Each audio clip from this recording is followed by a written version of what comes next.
Specs போட்டா அழகு குறைஞ்சிருமா? குறையவே குறையாது.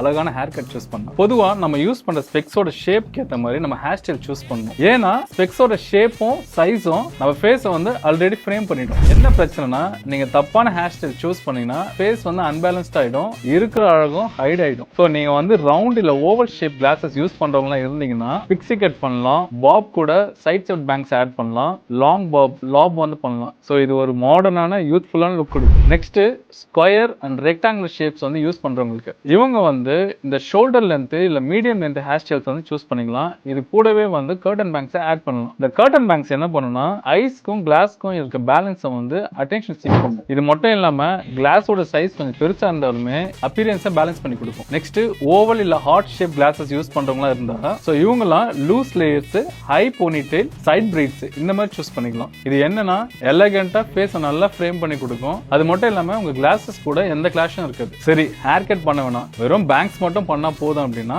இந்த பேங்க்ஸ் ட்ரை பண்ணி பாருங்க. Side swept bangs square rectangular ஃப்ரேம்ஸ்க்கு சூட் ஆகும். ஸோ இப்படிலாம் ஹேர் ஸ்டைல் சூஸ் பண்ணீங்கன்னா எந்த ஸ்பெக் ஷேப்னாலையும் உங்க அழகை குறைக்கவே முடியாது.